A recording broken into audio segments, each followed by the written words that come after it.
কালকের এপিসোডে আমরা যেরকমটা দেখেছিলাম চিনমুকে তার ব্লাইন্ড গ্র্যান্ডপা জুয়ানপু গডকে দেখিয়েছিল। এর সাথে ব্লাইন্ড গ্র্যান্ডপা চিনমুর যে 9 হেভেন টেকনিক আছে আইস টেকনিক ওইটা অভিজ্ঞান করে দিয়েছিল চিনমুকে, আর চিনমু এটার ফার্স্ট লেভেলও ইউজ করতে পারতেছিল কিছুক্ষণের জন্য। পরবর্তীতে গ্র্যান্ডপা চিনমুর ভয় কাটানোর জন্য ওই জুয়ানপু গডের মূর্তির উপর হিসু করে দিয়েছিল, সাথে চিনমু করছিল। তখনই পিছনে আমাদেরকে চিফ গ্র্যান্ডপা আর অ্যালকেমি এক্সপার্ট গ্র্যান্ডপাকে দেখানো হয়, যেখানে অ্যালকেমি এক্সপার্ট গ্র্যান্ডপা চিফ গ্র্যান্ডপাকে বলতেছিল আপনি তাহলে সঠিক ব্যক্তিকেই চুজ করেছেন, কারণ ব্লাইন্ড গ্র্যান্ডপা চিনমুর মন থেকে পুরোপুরি ভাবে ভয়কে কাটিয়ে দিয়েছে। আমার আর মনে হয় না যে চিনমু আর রাত্রে ঘুমলে তার কোনো সমস্যা হতে পারে পরবর্তীতে। তখনই বিলের চিফ গ্র্যান্ডপা বলেছে হ্যাঁ আসলেই ব্লাইন্ড গ্র্যান্ডপা এক্সট্রাঅর্ডিনারি। চিনমু যখন থেকে এই গ্রামে এসেছে তখন থেকে তার জীবনে যেন আলাদা একটা অধ্যায় শুরু হয়ে গেছিল নতুন করে। যাই হোক, তারপরও তার দুইটা চোখ নেই, কিন্তু তারপরও তার বাকি যেসব সেন্সেস আছে সেগুলো অনেক বেশি শার্প, যে কারণে তাকে দেখে মনে হয় না যে সে অন্ধ। এর সাথে তার সময় সবচেয়ে পাওয়ারফুল ওয়ারিয়ারদের মধ্যে একজন সে ছিল। তারপর সিমশিপে আর আমাদেরকে চিনমুকে দেখানো হয় যে 9 হেভেন আইস টেকনিকের ফার্স্ট ফর্ম ইউজ করার চেষ্টা করতেছিল, আর তার চোখে আমরা ওই প্যাটার্নগুলা ক্লিয়ারলি দেখতে পাইতেছিলাম। তখনই আমরা জানতে পারি যে চিনমু অলরেডি এই 9 হেভেন আইস টেকনিকের ফার্স্ট স্টেজ অলরেডি শিখে নিয়েছে। এখন চিনমু আবারও বলছে এখন শুধু সে অপেক্ষা করতেছে কখন সে এই 9টা স্টেজে একবারে শিখে নিবে। তখনই সে এই টেকনিকটা ইউজ করার জন্য পানির উপরে দৌড়তে শুরু করে দেয়। তখনই এই টেকনিকটা অ্যাক্টিভেট হয়ে যায়। তখনই এই পানির ভিতর থেকে অনেক বড় একটি মনস্টার বাইরে বের হয়ে আসে, কিন্তু চিনমুর চোখে যেহেতু এখন ডিভাইন আইসের পাওয়ার ছিল তাই সে ওই মনস্টারের যে এনার্জি ফ্লো আছে সেগুলো দেখতে পারতেছিল খুব সহজে। এই কারণে ওই মনস্টারের যত অ্যাটাক ছিল সবগুলা থেকে চিনমু খুব সহজেই বেঁচে যায়। এর সাথে সে ব্লাইন্ড গ্র্যান্ডপার প্রশংসা করতে থাকে তাকে এই টেকনিকটা শেখানোর জন্য। তারপরে চিনমু একটা জায়গায় চলে আসে, যেখানে আসার পর সে বলে যে বড় ভাই তুমি কোথায়, বাইরে বেরিয়ে আসো। তখনই কোনো একটা চিপা থেকে বের হয়ে আসে বান্দর ভাই, আর সে এখানে আসার সাথে সাথে বলে গাধা কথাকার তুই আবার এখানে কেন আসছিস। তারপরে সে আবার বলছে কিন্তু কোনো সমস্যা নেই, আমি আজকে পুরোপুরি ভাবে রেডি। এটা বলেই তাদের দুজনের মধ্যে উরুম দুরুম কেলানি শুরু হয়ে যায়। এরা দুজনই একে অপরকে খুব খারাপ ভাবে উত্তম মাধ্যম কেলানি দিতেছিল। তখনই ফাইটের মাঝখানে হঠাৎ করে ওই জায়ান্ট এপ চিনমুর উপর একটি অ্যাটাক করে, যেটার ভিতর থেকে কিছু ড্রাগন এসে চিনমুর উপর হিট করতে যাবে, কিন্তু চিনমু তার রিফ্লেকশনের সাহায্যে বেঁচে যায়। আসলে এই 9 হেভেন ড্রাগন যে টেকনিকটা আছে এটা চিনমুই ওই অ্যাপটাকে শিখে দিয়েছিল, আর সে এটা দেখে অনেক বেশি অবাক হয়ে যায় যে বান্দর ভাই চিনমুর চেয়েও অনেক ভালোভাবে ওই টেকনিকটা ইউজ করতেছে। তাও আবার শুরু তাকে একবারই শিখেছিল চিনমু। তখনই বান্দর ভাই বলে যে আজকে তোমাকে আমি ছাড়বো না, দেখবো তুমি কিভাবে বাঁচাও, কারণ আমি তোমার চেয়ে বেশি শক্তিশালী। এটার উত্তরে চিনমু বলছে if you are bad I am your dad. এটা বলে চিনমু বান্দর ভাইয়ের উঠে একটা আসার মারে। তখনই চিনমু আবারও তার একটি ফাইনাল শট হিসাবে বান্দর ভাইয়ের চাপায় একটা শট মারা দেয়, যেটা এতটা বেশি পাওয়ারফুল ছিল যে বান্দর ভাইয়ের চাপাই দেরি হয়ে গেছে। এখন তারা দুজনই একে অপরকে খুব খারাপ ভাবে পিটাইছিল, যে কারণে তাদের চেহারা লাল নীল হলুদ সবুজ হয়ে গেছে। তখনই চিনমু বলে যে আমি অনেক বেশি ক্লান্ত হয়ে গেছি, এই কারণে চিনমু শুয়ে যায়। এর পাশে আবার বান্দর ভাই চলে আসে, আবার সেও তার পাশে শুয়ে যায় আর সাথে সাথে হাসতে শুরু করে দেয়। তখন চিনমু বলছে বান্দর ভাই আমি তোমাকে আজকে আরো একটা টেকনিক শিখাতে চলেছি, যে টেকনিকের সাহায্যে তুমি তোমার এনার্জি খুব সহজে আবারও রিকভার করে ফেলতে পারবে, তা আবার অনেক কম সময়ে। আসলে চিনমুর এই টেকনিকের নাম হলো 3 পিলস অফ ওভারলোড বডি। আর আসলে আবারও চিনমু এই টেকনিকটা ইউজ করার কারণে তার বডিতে এনার্জি রিস্টোর হওয়া শুরু হয়ে গেছে। এখন এই কারণে চিনমুর যত ইনজুরি ছিল সেগুলোও আস্তে আস্তে রিকভার হতে শুরু করে দেয়। এটা থেকে তো বান্দর ভাই অনেক বেশি অবাক হয়ে যায়, আর সেও চিনমুকে কপি করতে শুরু করে দেয়, আর সেও খুব সহজে এই টেকনিকটা শিখে ফেলে। এটা থেকে তো চিনমু বলে যে হালাই তো আমার চেয়েও বড় জিনিয়াস। তারপরে চিনমু বান্দর ভাইকে গ্র্যান্ডপা আমার থান্ডার পাম্প পাঞ্চও শিখায়। এর সাথে চিনমু আলাদা আলাদা আরো কিছু টেকনিক বান্দর ভাইকে শিখায়, কিন্তু বান্দর ভাই তো ছোটবেলা থেকে জিনিয়াস, এই কারণে সে খুব সহজেই টেকনিকগুলো শিখতে শুরু করে দেয়। আর যেগুলোর মধ্যে হালকা পাতলা ভুল হইতাছিল চিনমু এগুলো ঠিক করে দিচ্ছিল। তারপরে চিনমু বলছে বান্দর ভাই আজকের জন্য আমি চলে যাচ্ছি, কিন্তু কালকে আমি আবারও আসবো, আর কালকে আসার পরে আমি তোমাকে আরো একটা টেকনিক শিখাবো। এটা বলেই চিনমু বান্দর ভাইকে বিদায় জানিয়ে এখান থেকে চলে যায়। তারপরে আমাদেরকে চিনমুকে তার রুমের ভিতরে শুয়ে থাকতে দেখা যায়, আর সে সেখানে তখনও বান্দর ভাইয়ের সম্পর্কে ভাবতেছিল। তখনই সে ভাবে যে বান্দর ভাই যেভাবে প্রগ্রেস করতেছে এভাবে প্রগ্রেস করতে থাকলে সে তার ডিভাইন আইস দিয়েও তাকে হারাতে পারবে না কখনোই, আর সে খুব কম সময়ের মধ্যে তাকেও পিছনে ফেলে দিতে পারে। তার কাছে অনেক তাড়াতাড়ি কোনো অপারেন্ট থাকবে না বান্দর ভাইকে হারানোর জন্য। তারপর আমাদেরকে পরের দিনের সিম দেখানো হয়, যেখানে চিনমু বিলেজ চিফ গ্র্যান্ডপার সাথে বসেছিল, যেখানে বিলেজ চিফ গ্র্যান্ডপা চিনমুকে এই ডানজু সম্পর্কে আরো নতুন নতুন কিছু জিনিস জানিয়েছিল, যে কারণে চিনমু ভাবতে থাকে যে বান্দর ভাইকে যদি সে হারাতে চায় তাহলে তার ওভারলোড বডিকে আরো বেশি পাওয়ারফুল করতে হবে, তাই তাকে আবারও ট্রেনিং করতে হবে। এখন তাকে ট্রেনিং করানোর জন্য তার সামনে আরো 4 জন গ্র্যান্ডপা দাঁড়িয়ে ছিল। তখনই চিনমুকে তারা ট্রেনিং করার জন্য বলে। এটা শুনে চিনমু বলে যে হ্যাঁ আমিও ট্রেনিং করতে চাই। তখনই ব্লাইন্ড গ্র্যান্ডপা আর চিনমু নিজেদের মধ্যে ট্রেনিং করতে শুরু করে দেয়, যেখানে ব্লাইন্ড গ্র্যান্ডপার অ্যাটাকগুলা চিনমু খুব সহজে আটকে দিচ্ছিল। তারপরে সে গ্র্যান্ডপা 2Gর সাথেও ফাইট করতে শুরু করে দেয়, আর তাদের দুজনের ফাইটও অনেক আইকনিক ছিল। তখনই চিনমু তারপরে গ্র্যান্ডপা মার সাথে থান্ডার ফিস্ট ইউজ করে ফাইট করতে শুরু করে দেয়, আর তাদের ট্রেনিংও অনেকটাই সুন্দর ছিল।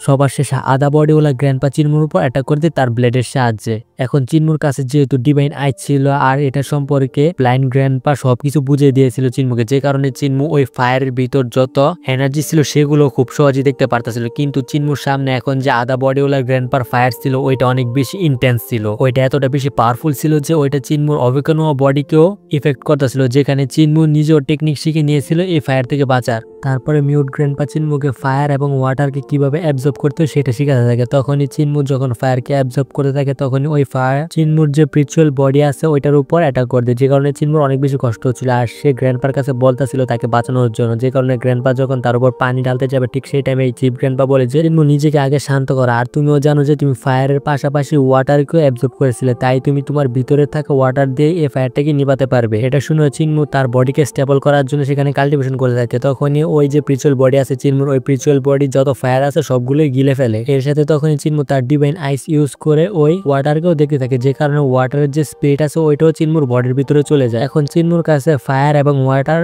দুইটারই স্পিরিট আছে আর চিন্মু এটা থেকে অনেক বেশি খুশি। তখনই অ্যালকেমি এক্সপার্ট গ্র্যান্ডপা সেখানে আসে আর সে চিন্মুকে জিজ্ঞেস করে যে সে ফায়ার এবং ওয়াটার দুইটা একসাথে কিভাবে অ্যাবজর্ব করেছে, কারণ দুইটা অ্যাবজর্ব করা মোটেও সহজ না, আর এই দুইটা অ্যাবজর্ব করার কারণ চিন্মুর সেকেন্ড অবিকর্ণ হয়ে গিয়েছে। এটা শুনে মিউট গ্র্যান্ডপা হাসতে থাকে, আসলে মিউট গ্র্যান্ডপাই চিন্মুকে শিখেছিল দুইটা আসলে কিভাবে অ্যাবজর্ব করতে হয়। তখনই ব্লাইন্ড গ্র্যান্ডপা চিন্মুকে জিজ্ঞেস করে তুমি কি নিজের এনার্জিকে সুতার মতো চিকন করে যে কোনো জিনিসকে কন্ট্রোল করা শিখেছো? এটার উত্তরে চিন্মু বলে যে হ্যাঁ আমি তো পারি এটা মোটামুটি। এটা বলে চিন্মু তার নাইফ বাইরে বের করে আনে আর নিজের এনার্জির সাহায্যে কন্ট্রোল করে দেখায়। যদিও চিন্মুর যে এনার্জি ছিল সেটা অনেক বেশি মোটা ছিল, যদিও এই এনার্জি একদম সুই সুতোর মতো পাতলা হওয়া উচিত ছিল, কিন্তু এটা দেখেও গ্র্যান্ডপারা অনেক বেশি খুশি হয়ে যায় আর বলে যে তোমার এনার্জি তো আসলে অনেক বেশি স্ট্রং। তখনই ব্লাইন্ড গ্র্যান্ডপা আরো বলে যে চিন্মু তোমাকে তোমার যে এনার্জি আছে এটা আরো বেশি রিফাইন করতে হবে, তাহলে তোমার একদম যে এনার্জি আছে এটা একদম সুই সুতোর মতো একদম চিকন হয়ে যাবে আর তোমার এনার্জিও কম খরচ হবে, এর সাথে তোমার যে এনার্জি আছে এটাও স্ট্রং হবে আগের তুলনায়। তারপর সেম শিফটে আর আমাদেরকে অ্যালকেমি এক্সপার্ট গ্র্যান্ডপা আর চিফ গ্র্যান্ডপাকে দেখানো হয়, যেখানে অ্যালকেমি এক্সপার্ট গ্র্যান্ডপা চিফ গ্র্যান্ডপাকে বলতেছিল আমরা সবাই আমাদের যা কিছু জানা আছে সবকিছুই চিন্মুকে শিখিয়ে দিচ্ছি, যাতে চিন্মু নিজেকে সার্ভাইভ করে রাখতে পারে আমাদের চলে যাওয়ার পরেও, মানে তারা মারা যাওয়ার পর। কিন্তু আপনি কেন আপনার পাওয়ার চিন্মুকে সঁপে দিচ্ছেন না আর তাকে কেন শিখাচ্ছেন না এটা? কারণ আমি জানি আপনার পরে আর কাউকে আমি এখানে এতটা বেশি পাওয়ারফুল শর্টম্যান আজ পর্যন্ত দেখিনি, আর আমি এটাও জানি না যে আপনার পরে কে সবচেয়ে পাওয়ারফুল শর্টম্যান ফিউচারে হতে চলেছে, কিন্তু আপনি চাইলে চিন্মুকে এটা শিখাতে পারেন।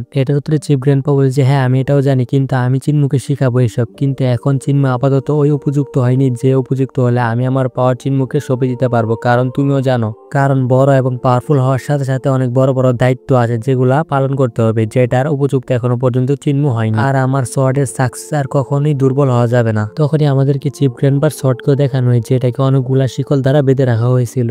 এর সাথে অ্যালকেমি এক্সপার্ট গ্র্যান্ডপা বলে যে আমার মনে হয় না বেশি দিন যাবত আমরা চিন্মুকে আটকে রাখতে পারবো, আর সে কোনো না কোনো দিন এই ডাউনজুর বাইরে যাবে আর বাইরের দুনিয়া সম্পর্কে অবশ্যই জেনে নেবে। এর সাথে আমাদেরও ব্যাকগ্রাউন্ড সম্পর্কে জেনে নেবে, সে আমরা কারা আর কোথা থেকে কেন এসেছিলাম এখানে সবকিছুই চিন্মু একদিন না একদিন জেনে যাবে। তারপর সেম শিফটে আর আমাদেরকে চিন্মুকে দেখানো হয় যে অনেক দ্রুততার সাথে দৌড়ে কোথাও যাচ্ছিল আর তার পিছনে ছিল বান্দরবাই, আর সেও অনেকটাই শখ ছিল চিন্মুর এই স্পিড দেখে। কিন্তু আমরা সবাই জানি বান্দরবাই ছোটবেলা থেকেই জিনিয়াস, তাই বান্দরবাইও এই টেকনিক সহজে শিখে ফেলে আর চিন্মুকে সে খুব সহজে গিয়ে দৌড়ে ফেলে। তারপর তারা দৌড়তে দৌড়তে একটি পাহাড়ের চূড়ায় পৌঁছে যায়, যার সামনে একটি রুইন্সের মতো কিছু একটা দেখা যাচ্ছিল, মানে একটা বাড়ি টাইপের কিছু একটা, যেটা রুইন্সের মতোই ছিল। এটা থেকে চিন্মু ভাবতে থাকে যে বান্দরবাই হয়তো বা ডার্কনেসের হাত থেকে নিজেকে বাঁচানোর জন্য সে হয়তো বা রাত্রে এখানেই থাকে। ওই বাড়ির সামনে দুইটা স্টোন স্ট্যাচু ছিল যেটা একটা গডের মতো দেখা যাচ্ছিল, কিন্তু চিন্মু জানতো যে 4 ধরনের গড হয়ে থাকে, তাহলে এটা কোন গড? এই গড তো ওই 4টা গডসদের মতোই লাগতেছে না, কিন্তু চিন্মুর কাছে ছিল এখন ডিভাইন আইস, তাই সে এই গডের প্রতিবিম্ব দেখার জন্য তার ডিভাইন আইস ইউজ করে। আর সে অনেক পাওয়ারফুল একটি গডস দেখতে, যেটা একটা উলফের মতো লাগতেছিল, যেটা থেকে চিন্মু ভাবতে থাকে যে এটা তো ওই 4 জন গডসদের মতো লাগতেছে না, তাহলে এটা কোন ধরনের গড? প্রাচীনকালে কি আসলে 4 ধরনের গডস ছিল নাকি আরো বেশি গডস ছিল? তখনই চিন্মুকে ডাকতে শুরু করে দেয় বান্দরবাই। এর সাথে বান্দরবাই চিন্মুকে বলছে তুমি যেহেতু আমার থেকে ছোট তাই তুমি এই ঘরের ভিতরে যা কিছু আছে সবকিছু একদম ডিটেইলস এর সাথে দেখতে পারবে। এর সাথে বান্দরবাই চিন্মুকে নিয়ে এই ঘরের ভিতরে ঢুকেছে। চিন্মু এই ঘরের ভিতরে ঢুকার সাথে সাথে সে দেখতে পায় যে এখানে আসলে ওভারলোড বডির যে কমপ্লিট রোড ম্যাপ আছে সেটা এখানে দেওয়া আছে, আর এটা একটি দেওয়ালের মধ্যে প্রিন্ট করা ছিল। তখনই চিন্মু তাকে জিজ্ঞেস করে যে বান্দরবাই তুমি তো আগে থেকে এখানে আসো, তার মানে তুমি এটা সম্পর্কে আগে থেকে জানো তাই না? কিন্তু এসব সম্পর্কে বান্দরবাই সেরকম বেশি কিছু জানতে পারে না, তাই চিন্মুই বলে যে এখানে আসলে ওভারলোড বডির 3 পিলস অফ টাইম এর কমপ্লিট রোড ম্যাপ দেওয়া আছে। এখন চিন্মু সবকিছুই তার নোটপ্যাডে লিখে নিচ্ছিল, যাতে সে গ্রামে পৌঁছানোর পরে এগুলো আবারও প্র্যাকটিস করতে পারে। তখনই চিনমু সেখানে আরো একটি টেকনিক দেখতে পাই যেটা ইনকমপ্লিট ছিল। তারপরে আমাদেরকে এই রুইন্সের ভিতরেই ডার্ক এনার্জি দেখানো হয়। এর সাথে এই মেনশনের ভিতর থেকে অনেকগুলা ব্যাটস বাইরে বেরে উড়িয়ে যায়, আর এইগুলা উড়ার সাথে সাথে এই মেনশনটা পুরোপুরি ভাবে স্ক্যারি মেনশনে পরিণত হয়ে যায় আর চারদিকে অন্ধকার হয়ে ওঠে। তখনই চিনমু তার সামনে একটি ম্যাপ দেখতে পাই যেটা এখনই তার সামনে ভিজিবল হয়েছে। আসলে এই ম্যাপ তার গ্রামের এন্ট্রেন্সের মধ্যে আছে, কিন্তু চিনমু এটা বুঝতে পারতেছিল না যে এটা আসলে কিসের ম্যাপ। আর সে যখন একটু ভালো করে দেখে তখনই সে ইয়াংজং রিভার দেখতে পায় যেটা তার গ্রামের পাশ দিয়ে গিয়েছে। তখনই চিনমু ভাবতে থাকে যে এই ম্যাপটা আসলে এই পুরো ডানজোর রোড ম্যাপ নেই। তো তখনই সে তার গ্রামের লোকেশন খুঁজতে থাকে এখানে, কিন্তু তার গ্রামের লোকেশন ছিল না, সেখানে অন্য আরেকটা লোকেশন ছিল আর ওই লোকেশনের নাম ছিল ইয়াংজং ড্রাগন কিং। কিন্তু এটারই নাম আবার সিআইড্রো ড্রাগন কিং রাখা হয়েছিল এখানে, কিন্তু চিনমু এটা বুঝতে পারতেছিল না এটা কেন। আবার এখানে আরো একটা লোকেশন দেখানো হয়েছে যেখানে তার গ্র্যান্ডমা মাঝে মধ্যে শপিং করার জন্য যায়। তখনই বান্দর ভাই বলে যে আমি তো কখনো কোনো ড্রাগন টেম্পল এখানে দেখিনি। এটার উত্তরে চিনমু বলি তুমি হয়তো জানো না, কিন্তু এই ডানজোর ভিতরে অনেক অনেক ড্রাগন টেম্পল আছে যেগুলা অনেক বেশি। এর সাথে এই ম্যাপে আরো অনেক জায়গা আছে যেটা সম্পর্কে চিনমু কিছুই জানতো না। তখনই সে আরো একটি জায়গা দেখতে পায় যে জায়গাটার নাম হলো গডেস পাস। আসলে এটা সেই জায়গা যে জায়গাটার মধ্যে ওই ডিসাপাল গুলোর হাত থেকে বাঁচার জন্য চিনমু আশ্রয় নিয়েছিল এক রাতের জন্য। আর যারা কমপ্লিটলি এই সিরিজটা দেখছেন তারা হয়তো বা জানেন। এখন আমাদেরকে চিনমু বলতে থাকে যে যখন এই ডানজোর ভিতরে কোনো ধরনের কোনো ডার্ক এনার্জি ছিল না, সবকিছু নর্মাল ছিল, এটা হয়তো বা তখনকার ম্যাপ। কারণ ডার্কনেস এখানে আসার আগে এখানে কিংডম অফ গড ছিল যেগুলা এখানে একটা ডিজাস্টারের কারণে ধ্বংস হয়ে গিয়েছে, আর এখানে আবির্ভাব ঘটেছে ডার্ক এনার্জির। তারপর সিন শিফটার আমাদের এই গ্র্যান্ডমাকে দেখানো হয় যে ভিলেজ চিফ গ্র্যান্ডপার সাথে বলতেছিল যে সে যখন এখান থেকে যাচ্ছিল তখন সে কিছু বরিয়ারদের দেখতে পায় একটা সেক্টর, যে সেক্টর বরিয়ার তাদের জন্য পরবর্তীতে প্রবলেম খাড়া করতে পারে। আর এই বরিয়ার গুলো মোটো কোনো নর্মাল বরিয়ার ছিল না, তারা সবাই অনেক বেশি পাওয়ারফুল। আমার মনে হয় লিজিয়ান আমাদের কাছ থেকে বদলা নেওয়ার জন্য সে এই কাজটা করেছে, সে অনেকগুলা বরিয়ারদেরকে পাঠিয়েছে। তখনই গ্র্যান্ডমা বলছে আমার শুধু ভয় চিনমুকে নিয়ে, তারা না এখানে আসার আগে চিনমুকে ধরে তার কোনো না কোনো ক্ষতি করে দিতে পারে। এটার উত্তরে অ্যালকেম এক্সপার্ট গ্র্যান্ডপা বলছে চিন্তা করার কোনো কারণ নেই, চিনমুর ওই জায়েন্ট টেপের সাথে ভালো বন্ধুত্ব হয়ে গিয়েছে, আর চিনমু তো আজকে ওই জায়েন্ট টেপের সাথে প্র্যাকটিস করার জন্য অনেক দূরেও চলে গিয়েছে। এ কারণে আমার তো মনে আজকে হয়তো বা সে রাত্রে ফিরে নাও আসতে পারে। এটা শুনে গ্র্যান্ডমা খুশি হয়ে যায় আর বলছে তাহলে তো ঠিকই আছে, আমরা ওই বরিয়াররা এখানে আসলে তাদেরকে মেরে খতম করে দেব চিনমু এখানে আসার আগে। আর এর সাথে আজকের এপিসোড এখানেই শেষ হয়ে যায়। Tales of the Harding gods এর আরো একটা নতুন এপিসোডে তোমাদের সবাইকে স্বাগতম। যেরকমটা আমরা আগের এপিসোডে দেখেছিলাম চিনমু আর ওই জায়েন্ট এপ মানে বান্দর ভাই চিনমুকে নিয়ে একটি মেনশনের ভিতর নিয়ে গিয়েছিল, আর ওই মেনশনের ভিতরে একটি ম্যাপ ছিল যেটা এই পুরো ডাউন জুড়ে একটি রোড ম্যাপ ছিল। আজকের এপিসোডও ঠিক সেখান থেকে শুরু হয়। তখনই বান্দর ভাই চিনমুকে একটি লোকেশন দেখে যেখানে আসলে সে থাকে। তখনই চিনমু এটা থেকে বলছে আচ্ছা তাহলে তুমি জেনিয়ান প্যালেসের মধ্যে থাকো। আসলে তারা দুজন এই জায়গাটার মধ্যে উপস্থিত আছে বর্তমানে। তখনই চিনমু বলছে এখানে যে ইয়ান নামের পার্সনের কথা বলা হয়েছে আসলে তার গ্র্যান্ডপাদের মতে এই ইয়ান নামের পার্সন হলো ডিজাস্টারের প্রতীক, আর ডিজাস্টারের মানে তো আপনারা অবশ্যই জানেন প্রলয় বা ধ্বংস। তারপরে বান্দর ভাই আর চিনমু এই মেনশনের বাইরে চলে আসে, কিন্তু তখনই তারা একটি কাঠবিড়ালির আওয়াজ শুনতে পায়। আসলে এই কাঠবিড়ালিটিকে একটি ডেমনিক স্পিরিট ধরে ফেলেছিল। এখন এই আওয়াজটা যেহেতু চিনমু আর বান্দর ভাই শুনেছিল, তারাও এই আওয়াজটার পিছন এই মেনশনের ভিতর আবারও চলে আসে। আর এই মেনশনের ভিতরে আসার পর চিনমু বলছে আসলে এখানে তো কেউই নেই, কিন্তু কিসের আওয়াজ শোনা গেল, আর আমার এখনো কেন জানি মনে হচ্ছে কারোর চাবানোর আওয়াজ শুনতে পাচ্ছে আমি। এটা শুনে বান্দর ভাইও এগ্রি করে, কিন্তু তখনই চিনমুর সামনে একটি স্পিরিট উপস্থিত হয়। এর সাথে চারদিকে অনেক বেশি অন্ধকার আর নিস্তব্ধ হয়ে যায়, আর কিছুক্ষণ পরে অনেক বড় বড় জ্বর শুরু হয়ে যায় এই মেনশনের ভিতরে। এর সাথে ওই স্পিরিটটা চিনমুকে ভয় দেখানোর চেষ্টা করে, কিন্তু নিজেকে তো সামলে নিচ্ছিল চিনমু। তখনই ওই ডেমনিক স্পিরিট অনেক জোরে একটি গর্জন করে, এটা থেকে বান্দর ওই পিছিয়ে থাকার কথা, সেও অনেক জোরে গর্জন করে, যে কারণে ওই স্পিরিটটা আপাতত লুকিয়ে যায়। কিন্তু তখনই সে আবারও বাইরে বেরিয়ে আসে, আর তার এবারের ফর্মটা ছিল অনেক বেশি বড়। এটা থেকে তো চিনমু প্যান্টের মুতে দেওয়ার অবস্থা। তখনই সেখানে ডেমনিক সাউন্ড কোথা থেকে আসতে শুরু করে দেয়, আর ওই সাউন্ড গুলা চিনমুর স্পিরিচুয়াল রিয়ালামে চলে যায়, আর তার স্পিরিচুয়াল বডির উপরও অ্যাটাক করতে শুরু করে দেয়। এটা থেকে তো চিনমু অনেক বেশি শক্ট হয়ে যায়, আর বলে যে তার স্পিরিচুয়াল বডিকে যেভাবে হোক না কেন এই স্পিরিচুয়াল সাউন্ড মানে ডেমনিক সাউন্ডের হাত থেকে বাঁচাতে হবে। তখনই আমাদেরকে এই ম্যানশনের ভিতরে সিম দেখানো হয়, আর ভিতরে সিম দেখে এমন মনে হচ্ছিল যে এটার ভিতরে থেকে চারদিক থেকে রক্ত বের হয়ে আসছে, আর এই রক্তের পরিমাণ সময় সময় শুধু বাড়তেই আছে।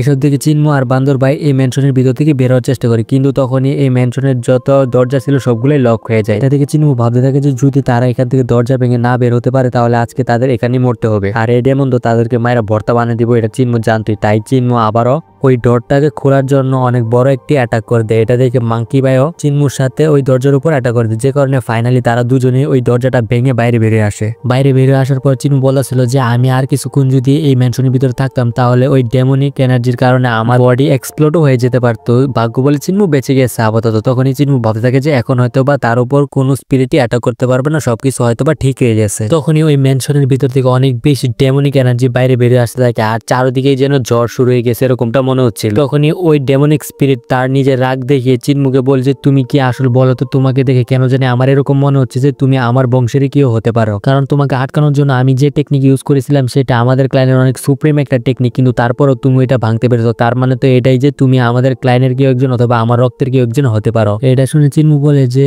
ডেমন গোস্ট আপনি কি বলতেছেন, আমার মাথায় কোনো কিছুই ঢুকতেছে না, আর আমার মনে আপনাদের যে ইয়ঙ্গার জেনারেশন আছে সেগুলো হয়তো বা হালকা পাতলা গাধা, আর এমনি তো আমি আপনাদের যে মেথড ইউজ করতেছি ওইটা আমার কাছে কমপ্লিট না, আমি এটা কোনোভাবে শিখতে পারি না। আসলে চিনমু ওই মেনশনের ভিতর থেকে বের হওয়ার জন্য যে টেকনিকটা ইউজ করেছিল ওইটা এক ধরনের ডেমনিক টেকনিকই ছিল। এটা শুনে ওই ডেমন বলছে তুমি একদম ঠিক করেছো, কারণ আমাদের ক্লায়েন্টে না থেকে যে এই টেকনিকটা পারফর্ম করার চেষ্টা করে সে অবশ্যই এই টেকনিকটা পারফর্ম করতে পারবে না এত সহজে, কারণ এই টেকনিকের ভিতরে অনেক বেশি মিস্ট্রি আছে যেটা সে কখনোই শিখতে পারবে না এত সহজে। এর সাথে এই টেকনিকের আরো 4টা ভাগ আছে। আসলে চিনমু যে টেকনিকটা ইউজ করেছিল ওইটার আরো 3-4টা ভাগ আছে, আর ওইটা এক ধরনের শিল্ড টেকনিক ছিল। তখনই ওই ডেমনিক স্পিরিট চিনমুকে বলে যে বান্দর ভাইকে যেন সে এখান থেকে পাঠিয়ে দেয়, কারণ সে শুধু চিনমুর সাথেই দেখা করতে চায়, মানে কথা বলতে চায়। এটা শুনে চিনমু রাজি হয়ে যায়, আর সেও বান্দর ভাইকে এখান থেকে চলে যাওয়ার জন্য বলে। এটার উত্তরে বান্দর ভাই বলে যে চিনমু তুমি কি আসলে এই বলদের উপর বিশ্বাস করতে চাও? এটার উত্তরে চিনমু বলে যে চিন্তা করার কোনো কারণ নেই, আমি যেহেতু তারই রক্তের তার মানে সে আমার কোনো ক্ষতি করবে না। আসলে চিনমু এইসব কথাগুলো ওই ডেমনের সামনাসামনি বলতেছিল। অন্যদিকে তো বান্দর ভাই আর চিনমু আলাদা একটি প্ল্যানও তৈরি করে ফেলেছে। তারপরে বান্দর ভাই এখান থেকে চলে যায়। তারপরে আবারও এই ডেমনটা চিনমুকে বলছে তুমি আমার একটু কাছে আসো যাতে আমি তোমাকে বাকি টেকনিক গুলোও শিখাতে পারি, মানে ওই টেকনিকের সেকেন্ড এবং থার্ড স্টেপ আর সাথে ফোর্থ স্টেপও। তখনই ওই ডেমনিক স্পিরিট বলে যে তুমি যেহেতু আমার বংশধর তাই আমি তোমাকে এই টেকনিকগুলো শেখাচ্ছি, আর হ্যাঁ তুমি ভালো করে মনোযোগ দিয়ে দেখো কারণ আমি তোমাকে শুধু একবারই শেখাবো প্রত্যেকটা টেকনিক। এটা বলে ওই টেকনিকের সেকেন্ড স্টেপ দেখাতে শুরু করে দিয়ে চিনমুকে ওই ডেমনটা। আর সেকেন্ড স্টেপের নাম ছিল হেভেনলি ডেমন ফ্রিডম শিল্ড, যেটা দেখার সাথে সাথে চিনমু তার স্পিরিচুয়াল রিয়ালমের ভিতরে এবং মনে মনে এটা প্র্যাকটিস করতে শুরু করে দেয়, আর সে কিছুক্ষণের মধ্যে শিখে ফেলে। কিন্তু সে ওই ডেমনকে দেখাচ্ছিল যে সে এটা ভালোভাবে পারফর্মও করতে পারতাছিল না। তখনই চিনমু খেয়াল করেছে এই টেকনিকটা ইউজ করার কারণে আশেপাশে যত ক্রিয়েচার আছে সবগুলার বডি থেকে সোল বাইরে বের হয়ে গেছে, আর তাদের সোলের উপর অনেক বেশি প্রেসার পড়তাছিল। এটা থেকে চিনমু ভাবে তার হয়তো বা এই টেকনিকটা অনেকটাই সাবধানতার সাথে ইউজ করতে হবে। তখনই ওই ডেমন চিনমুকে ওই টেকনিকের থার্ড স্টেপ শিখাতে শুরু করে দেয়, যেটার নাম ছিল গ্রেট ব্রিস্টম শিল্ড। এবারও চিনমু ঠিক আগের মতোই দেখায় যে সে এই টেকনিকটা ভালোভাবে পারফর্মও করতে পারতেছে। তখনই ওই ডেমন গডস বলে যে তোমাকে আমি যেহেতু এখন এইটার 3টা পার্ট শিখিয়ে দিয়েছি তাহলে তুমি এখন আমাকে এই মেনশনের ভিতর থেকে মুক্ত করে দাও। এটার উত্তরে চিনমু বলে যে আপনি কি এখানে বাধা আছেন নাকি আসলে? এটার উত্তরে ওই ডেমন বলে যে হ্যাঁ আমাকে ওই স্পাইক গুলো দেখতে পারতেছো, ওই স্পাইক দ্বারা এখানে সাপ্রেস করে রাখা হয়েছে, তুমি যদি আমাকে খুলে দাও তাহলে আমি তোমাকে বাকি টেকনিকও খুব সহজে শিখিয়ে দিতে পারবো। এর সাথে ওই ডেমন তো ইচ্ছা মতনে পাম দিতেছিল চিনমুরে। তখনই চিনমু বলে যে আপনি আমাকে বাকি টেকনিকটা শেখান, তারপরে আমি এখান থেকে আপনাকে মুক্ত করে দেবো, কারণ এখন আমার কাছে এতটুকু পাওয়ার নেই যে আমি আপনাকে এখান থেকে মুক্ত করতে পারবো। এটা শুনে ওই ডেমন গড বাকি টেকনিকও শিখিয়ে দেয়। তারপরে সে চিনমুকে তাকে মুক্ত করার জন্য বলে, কিন্তু চিনমু বলে যে ডেমন গডস প্লিজ আমাকে ক্ষমা করে দেন, কারণ আমি এত বড় বলদ যে আপনার কোনো টেকনিকই ভালোভাবে শিখতে পারিনি।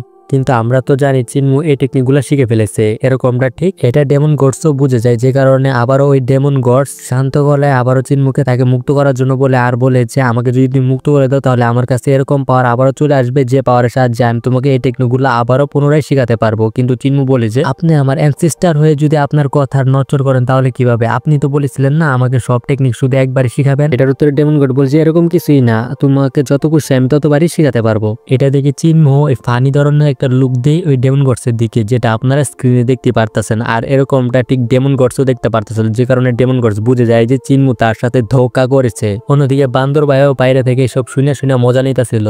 এখন এই কারণে ওই ডেমন গডস অনেক বেশি রেগে যায়, আর সে তার পাওয়ার অ্যাক্টিভেট করে ফেলে আর চিনমুকে ধরার চেষ্টা করে। কিন্তু এই কারণে বাইরে যে 2টা স্টোন স্ট্যাচু ছিল সেগুলার পাওয়ার অ্যাক্টিভেট হয়ে যায়, আর সেগুলার পাওয়ারও সাপ্রেস করে থাকে, আর কিছুক্ষণের মধ্যে তাদের পাওয়ারও সাপ্রেস করে ফেলে কমপ্লিটলি পাবে। তখনই চিনমু ম্যানশন থেকে বের হয়ে বান্দর ভাইয়ের কাছে চলে আসতে যাবে, তখনই ওই ডেমন আবারও বলে যে ওই ছেলে তুমি আমার কথা বিশ্বাস করলে করো না করে নাই, কিন্তু এটা ঠিক যে তুমি আমার বংশ অথবা আমার রক্ত থেকেই বিলং করো, এটা তোমাকে মানতে হবে। এখনকার জন্য তুমি একজন জুনিয়র আর ছোট ডেমন, কিন্তু ফিউচারে তুমি অনেক বড় আর ভয়ঙ্কর ডেমন হয়ে উঠবে। এটা শুনে চিন্মু তার কথার কোনো পাত্তাই দেয় না, আর সে চুপচাপ বান্দর ভাইয়ের কাছে চলে আসে। এটা শুনে তো বান্দর ভাই এখন চিন্মুর সাথে মজা নিতেছিল আর বলতেছিল, চিন্মু তুমি একটা ডেমন তাই না? এটা শুনে চিন্মু বলছে, তুমি কি বিশ্বাস করো এই ডেমনটা সত্যি কথা বলছে যে আমাদেরকে মারার জন্য মিথ্যা কথা আর আমাদেরকে পাম দিতেছিল? আর এই ডেমনটা হলো বলদ ছিল যে আমাকে মারতে এসে নিজে ফাইসে গেছে এখন ওই টেম্পলের ভিতরে আবারও। তখনই বান্দর ভাই আর চিন্মুর কাছে অনেকগুলা ক্রিয়েচার এসে জড়ো হয়ে যায়। এটা দেখে চিন্মু বলে যে তোমরা সবাই এখন থেকে এই মেনশন বা টেম্পলের ভিতর থাকার দরকার নেই, কারণ এটা আগের চেয়ে আরো অনেক বেশি ভয়ঙ্কর হয়ে গেছে, তাই তোমাদের জীবনের ক্ষতি হতে পারে এখানে। এটা শুনে বান্দর ভাই আর বাকি যত ক্রিয়েচার ছিল সবাই অনেক বেশি শক পেয়ে যায় আর এটা ভাবতে থাকে যে তারা এখন তাহলে কোথায় যাবে, কারণ তাদের কাছে এরকম কোনো জায়গা ছিল না যেখানে তারা যেতে পারবে। আর এরই সাথে এটা চিন্মুকেও তারা জিজ্ঞেস করে, যেটার উত্তরে চিন্মু বলে যে হ্যাঁ আমিও জানি না, কিন্তু আমাদের গ্রামেও সেরকম এনাফ জায়গা নেই যে তোমাদের সবাইকে আশ্রয় দেওয়া যাবে, যদি যেত তাহলে আমি অবশ্যই দিতাম। এখন চিন্মু এত সব সমস্যা দেখতে পেয়ে সে বলে যে আচ্ছা ঠিক আছে তোমরা এখন থেকে এখানে থাকতে পারো, কিন্তু কেউ এই মেনশন বা টেম্পলের ভিতরে যাবে না, যাইলে তোমাদের অবস্থা খারাপ করে রাখা দিবে ওই ডেমনটা। এটা শুনে সেখানে থাকা সব ক্রিয়েচার এগ্রি করে ফেলে। তারপরে চিন্মুকে নিয়ে বান্দর ভাই তার টেরিটারিতে চলে যায় যেখানে সে আসলে রুল করে। তখনই বান্দর ভাই সে তার একটি থাবার চিহ্ন দেখায় যেটা সে অনেক আগে এখানে দেখেছিল। এর সাথে বান্দর ভাই চিন্মুকেও বলে যে সেখানে চিন্মুর হাতের ছাপও বসিয়ে দেওয়ার জন্য, যেটা শুনে চিন্মু তার হাতের ছাপ দেখিয়ে দেয় সেখানে। এখন এটা থেকে তো বান্দর ভাই এটা নিয়ে মজা নিতেছিল যে চিন্মুর হাতের থাবার দাগ ছোট কিন্তু বান্দর ভাইটা বড়। তখনই চিন্মু কিছু লোকদেরকে দেখতে পায় যে যারা তার গ্রামের দিকে যাচ্ছিল। এটা থেকে তো চিন্মু অনেক বেশি চিন্তিত হয়ে যায় যে তাদের গ্র্যান্ডপা আর গ্র্যান্ডমাদের যে কোনো ক্ষতি না করে দেয়, যে কারণে চিন্মু তার গ্রামের দিকে তাড়াতাড়ি করে ফিরে যেতে শুরু করে দেয়। ততক্ষণে গ্রামে থাকা সবার নজরও এটার উপর পড়ে গিয়েছিল, তাই তারা সবাইও একসাথে জড়ো হয়ে যায় এইসব দেখার জন্য। তারপর ওই লোকগুলো আস্তে আস্তে সবার সামনে গিয়ে দাঁড়ায় আর বলে যে আমরা এখানে এসেছি মিস শিয়ের জন্য, কারণ আমরা জানতে পেরেছি সে নাকি অনেক ভালো কাপড় তৈরি করতে পারে, তাই আমরা তাকে দিয়ে কাপড় তৈরি করতে এসেছি। এটার উত্তরে পিলে চিফ গ্র্যান্ডপা বলছে আচ্ছা তাহলে তো ঠিকই আছে, তাহলে আপনাদের কয়টা কাপড় লাগবে সেটা একটু বললে ভালো হতো, আর তাদের সাইজ কিরকম হবে। এটার উত্তরে ওই গ্রুপের যে লিডার ছিল সে বলতেছিল যে আমি যখন কলেজে ছিলাম তখন আমি 9টা কাফন তৈরি করেছিলাম, কিন্তু এখনকার জন্য আপনাদের গ্রামে যতগুলা লোকজন আছে ততগুলা লোকজনের জন্য ফিটিং করে কাফন তৈরি করতে পারেন আপনারা। এর সাথে সে গ্র্যান্ডপা মাকেও দেখিয়ে বলে যে আপনি তো অনেক ভালো কফিন তৈরি করতে পারেন না, তাহলে আপনিও আপনাদের গ্রামে যতগুলা লোক আছে ততগুলা কফিন বানিয়ে দেন আমাকে। কিন্তু ততক্ষণে সেখানে চিন্মু চলে আসে। এখন ওই মাস্টার চিন্মুকে দেখে বলে যে মনে হয় আমার এখন আরো একটা এক্সট্রা কাফন এবং এক্সট্রা কফিন বানানোর অর্ডার দিতে হবে। এর সাথে সে তার একটা ডিসেবলকে সামনে ডাকে আর বলে যে তাকে তুমি তাড়াতাড়ি করে এই ফকিন্নিগুলাকে তাদের টাকা বুঝিয়ে দাও। এখন এটা শুনে ওই ডিসেবল অনেকগুলা পেপার ফ্লাওয়ার তাদের উপর ছুঁড়ে ফেলে দেয়, যে কারণে অনেকগুলো পেপার ফ্লাওয়ার তাদের দিকে যেতে থাকে। এটা দেখে তখন অ্যালকেমি এক্সপার্ট গ্র্যান্ডপা একটা পেপার ফ্লাওয়ার হাতে ওঠে আর সে বুঝে যায় যে এই টাকাগুলো আসলে তারা অন্যদের কাছ থেকে ছিনতাই করে নিয়ে আসছে। এর সাথে ওই মাস্টারটা আবার বলে যে আজকে আমরা যে অর্ডারটা দিয়েছি এটা কি আজকের ভিতরে কমপ্লিট হওয়া সম্ভব? এটার উত্তরে গ্র্যান্ডমা বলে যে যদি আপনি চান তাহলে আমি এখনই তৈরি করে দিতে পারি আপনাদের অর্ডার। অন্যদিকে এতক্ষণে গ্র্যান্ডপা মা ওই কফিনগুলো বানানো কমপ্লিট করে ফেলে। তখনই সে একটা একটা করে কফিন সবার সামনে রাখতে থাকে আর এর সাথে সে 10টার জায়গায় 12টা কফিন বানিয়ে দিয়েছিল। আর এর সাথে সে বলে যে আমি আপনাদের অর্ডার কমপ্লিট করে দিয়েছি আর আমি 2টা কফিন এক্সট্রা বানিয়ে দিয়েছি গিফট করার জন্য আপনাদেরকে। এর সাথে অন্যদিকে গ্র্যান্ডমাও ওই কাফনগুলো তৈরি করে ফেলে আর একটা একটা করে কাফন ওই কফিনের উপর রেখে দেয়। এর সাথে সেও 12টা কফিনের জন্য 12টা কাফন তৈরি করেছিল আর এর সাথে সেও বলে যে আমিও আপনাদের জন্য 2টা কাফন গিফট করলাম। এখন এটা থেকে তো চিন্মুর সামনে যতগুলো মাস্টার ছিল সবগুলাকে গুনতে শুরু করে দেয় আর সে দেখেছে ওই মাস্টার গুলার সংখ্যা আসলে 12 জন। এটা থেকে তো সে অনেক বেশি খুশি হয়ে যায়। অন্যদিকে চিন্মুর হাসি দেখে ওই ডিসেবল গুলারও অনেক বেশি রাগ উঠছিল চিন্মুর উপর। অন্যদিকে তখনই অ্যালকেমি এক্সপার্ট গ্র্যান্ডপা বলে যে মাস্টার আপনাকে দেখতে পুরো সাউথিয়ান জিনজিয়ানদের মতো। তখনই গ্র্যান্ডপা টুজি বলে যে ইয়াংকাং যে ছিল সে আসলে প্রথমবারই সাউথিয়ান জিনজিয়ানদের সর্বপ্রথম একসাথে জড়ো করেছিল আর তাদেরকে নিয়ে একটি সেক্ট তৈরি করেছিল আর সেই সেক্টের নাম ছিল লিনজিয়ান সেক্ট। আর লিজিয়ান সেক্টের স্কুলের যে মেইন এল্ডার মু বে ফেং আর সে অনেক বেশি পাওয়ারফুল, এক কথায় বলতে গেলে তাকে বিট করা অনেক বেশি কঠিন। এটার উত্তরে ওই মাস্টারটা আবার বলে যে তোমরা আমাকে যতটা সহজ সরল পাবো আসলে আমি ততটা সহজ সরল না, আমার সাথে আছে আমার আরো জুনিয়র কিছু ডিসেবল। আসলে এখন কেন জানি আমার মনে হচ্ছে মু বে ফেং আসলে এই এল্ডারের নাম। তখনই সে বলে যে আমার 5 জন ডিসেবল এখানে প্র্যাকটিস করার জন্য আসে আর তাদের 5 জনকে একসাথে বলা হয় 5 ইয়াংজং রিভার্স আর তাদের যে ডিসেবল আছে তাদেরকে বলা হয় 5 লিজিয়ান সান্স অফ রিভার্স। তখনই এটা শোনার কারণে চিন্মুর ওই 5 জন ডিসেবলের কথা মনে পড়ে যে 5 জন ডিসেবল চিন্মুকে কিছুদিন আগে মারার জন্য তার পিছনে পড়ে গিয়েছিল। এই কারণে চিনমু বুঝে যায় যে এই মাস্টার গুলা আসলে কাদের জন্য এখানে আসছে আর কাদের কথাই বলতেছে। তখনই ব্লাইন্ড গ্র্যান্ডপা তাদেরকে উদ্দেশ্য করে বলে যে আমার মনে হয় না যে তোমাদের যে সাথী আর তাদের ডিসেবল তারা এখনো পর্যন্ত জীবিত আছে, কারণ তাদেরকে শেষবার যখন যেখানে দেখা গিয়েছিল সেই জায়গাটা অনেক বেশি ভয়ঙ্কর আর আমারও মনে হচ্ছে তারা অনেক বেশি বিপদে আছে, তাই তোমাদেরকে গিয়ে তাদেরকে বাঁচিয়ে নেওয়া উচিত। এটা শুনে তো এই মাস্টার আর তার ডিসেবলদের তো অনেক বেশি রাগ উঠতেছিল গ্র্যান্ডপাদের উপর। তখন এই মাস্টার বলছে তুমি কথা তো ঠিকই বলতেছো, কিন্তু তারপরও আমরা সর্বপ্রথম সেখানে গিয়েছিলাম আর আমরা সেখানে গিয়ে দেখি আমাদের যে সাথীগুলা ছিল তাদেরকে যে মেরেছিল সে আসলে বিলং করে ডেমন সেক্ট থেকে বিলং করে, আর তাদেরকে যে হাতিয়ার দ্বারা মারা হয়েছিল সেই হাতিয়ারগুলো একদম সেম টু সেম মিলে যায় মিস শিয়ার হাতিয়ারের সাথে। এর সাথে আমাদের আরো একজন ভালো ডিসেবল যাকে তার বুকের ভিতরে 3টা শট ঢুকে মেরে ফেলা হয়েছিল, সে আমাদের অনেক ভালো একটা ডিসেবল ছিল। সে শুধুমাত্র তার কাল্টিভেশন কিছুদিন আগে অবকেন করেছিল, কিন্তু তার ভাগ্য এতটা বেশি খারাপ যে তার কাল্টিভেশন শুরু হওয়ার আগে শেষ হয়ে গিয়েছে। তাই আমি এখানে আমার ভাই এবং আমার ভাইদের ডিসেবলের বদলা নেওয়ার জন্য এসেছি এখানে। এসব শুনে চিনমু বুঝে যায় যে আসলে এই হলো মু বে ফ্যাং আর সে এখানে আমাদেরকে মারার জন্য এসেছে। এই কারণে সে 10টা কাফন আর 10টা কফিন বানানোর অর্ডার দিয়েছে, যাতে আমাকে সহ আমার পুরো গ্র্যান্ডমা আর গ্র্যান্ডবাদেরকে মেরে এখানে কবর দিয়ে দিতে পারে। তখনই ভিলেজ চিফ গ্র্যান্ডপা বলে যে তাহলে আপনি এখানে ইয়াংকাং কিংডম থেকে এসেছেন, এই কারণে আপনি ইম্পেরিয়াল গর্ডের অফিসিয়াল কেউ হতে পারে। এটার উত্তরে ওই মাস্টার বলে যে আমি হলাম সাউথিয়ান জিনজিয়ানের গভর্নর আর আমি হলাম অফিসিয়াল সেকেন্ড এল্ডার। আর যে 5 জন এল্ডারকে এখানে পাঠানো হয়েছিল তারও এক একজন বড় পদের এল্ডার ছিল। তখনই চিফ গ্র্যান্ডপা বলছে আমি জানি না যে আপনি এখানে কিসের জন্য এসেছেন, বদলা নেওয়ার জন্য নাকি অন্য কিছু করার জন্য, কিন্তু আমি আপনার সাথে কথা বলতেছি আপনাদের রুলস সম্পর্কে, যে রুলস গুলো আপনাদের জন্য সব জায়গায় অ্যাপ্লাই হয়। এটার উত্তরে সে বলে যে এতে আমিও খুশি যে আপনারাও আমাদের সেক্টর রুলস মেনে নিতে চান। তখন ওই মাস্টার তার একটি ডিসেবলকে ডাকে যার নাম ছিল তিয়ান আর তার লেভেল হলো পিচুয়াল ফিস্ট রিয়ালাম, মানে চিনমু লেভেলেরই। এর সাথে ওই মাস্টার বলেছে তুমি কি আমার ডিসেবলকে হারাতে পারবে, পারলে আমার ডিসেবলকে হারিয়ে দেখাও। এটা শুনে ভিলেজ চিফ গ্র্যান্ডপা চিনমুকে বলে যে যাওয়ার জন্য, আর এর সাথে সে বলে যে কেউ চিনমুকে হেল্প করবে না, এমনকি কেউ তাকে অ্যাডভাইসও দেবে না কোনো। এটা শুনে চিনমু ওইখানে চলে যায় ফাইট করার জন্য আর চিনমুর সামনে চলে আসে ডিসেবল তিয়ান। আর এর সাথে আমাদের আজকের এপিসোড এখানে শেষ হয়ে যায়। তো কেমন আছো তোমরা? আশা করি আমাকে বলো নাই। তো ভিডিও শুরু করা যাক। আমি জানি তোমরা আমার বলো নাই। যারা কিনা আগের এপিসোডটা দেখেছেন তারা অবশ্যই জানেন যে লিজিয়ান সেক্ট থেকে কিছু মাস্টার এসেছিল আর তারা গ্র্যানিশি আর গ্র্যান্ডপা মার কাছে কিছু কফিন আর কাফনের অর্ডার দিয়েছিল। আসলে তারা গ্র্যান্ডপাদের আর গ্র্যান্ডমাকেই মারার জন্য এসেছিল এখানে। তখনই সেখানকার যে একজন মাস্টার আছে সে মাস্টার চিনমুকে চ্যালেঞ্জ দিয়ে বসে যে সে যেন আর ডিসেবলের সাথে ফাইট করে। এটা শুনে গ্র্যান্ডপা চিপও চিনমুকে ফাইট করার জন্য বলে আর বলে যে চিনমু হয়তো আজকের ফাইটে তুমি বাঁচবে, না হলে ওই ডিসেবল। আর আমরা দেখেছিলাম যে তারা দুজনে একে অপরের সামনে চলে এসেছিল। আজকের এপিসোডটা ঠিক সেখান থেকে শুরু হয়। আজকের এপিসোডে আমরা জানতে পারছি চিনমু ফাইট করার জন্য যে স্টাইলটা ইউজ করবে সেই স্টাইলটা হলো আধা বডিওয়ালা গ্র্যান্ডপা। আর চিনমু এই স্কিল ইউজ করার কারণে অনেকটাই খুশি ছিল। অন্যদিকে এটা যখন ওই ডিসেবল তিয়ান দেখতে পাই তখন তিয়ান বলে যে কি ভাই তুমি কি আগিলা দিনে টেকনিক ইউজ করতেছো, এগুলো আমি আগে থেকেই জানি। আর এর সাথে তুমি যে ডিসেবলদেরকে মেরেছিলে আমাদের সেই টেকনিক গুলা ইউজ করলে আমার সামনে 1 মিনিটও টিকতে পারবা না। এটার উত্তরে চিনমু বলে তোমার কাছে কি আমার টেকনিক আসলে পুরনো মনে হয়? এটার উত্তরে ওই ডিসেবল তিয়ান বলছে হ্যাঁ আমার কাছে আসলে মনে হয় পুরনো। আর তুমি কি এটা যেন অনেক বছর আগে কমব্যাক স্কিল এক্সপার্ট এমনকি শর্টম্যানদের মধ্যে ফাইট শুরু হয়ে গিয়েছিল যে কোনটা বেস্ট। তখনই আমাদের ইয়াংকাং মাস্টার এগিয়ে আসে আর তার শর্টের সাহায্যে সবাইকে হারিয়ে দেয়।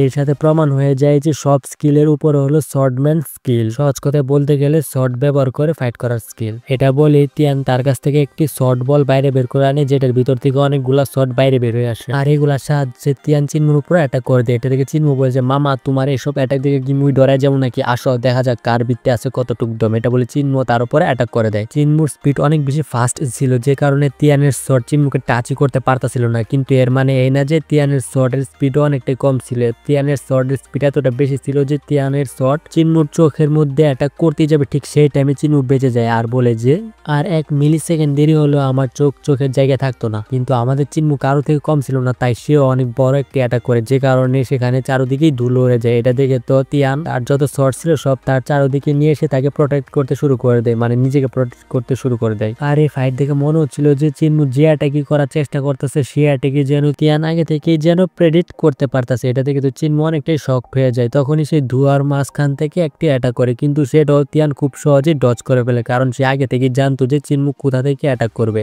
এখন চিনমু এই ফাইটের মধ্যে বিরক্ত হয়ে অনেক পাওয়ারফুল একটি স্ল্যাশ অ্যাটাক করে, কিন্তু তিয়ান তার সামনে শর্ট দিয়ে শিল্ড তৈরি করে খুব সহজেই বেঁচে যায়। আর এখানে সবচেয়ে খারাপ কথা হলো তিয়ান যে শর্টগুলা দিয়ে ফাইট করতেছিল ওই শর্টদের সংখ্যা ছিল 35টা, আর ওই 35টা শর্টের মধ্যে সে আলাদা আলাদা স্কিল তৈরি করতে পারতাছিল, মানে ব্যবহার করতে পারতাছিল। সোজা কথা বলতে গেলে চিনমুর এরকম মনে হইতাছিল যে সে 35টা শর্ট দিয়ে একটা ব্যক্তির সাথে না 35টা ব্যক্তির সাথে লড়াই করতেছে।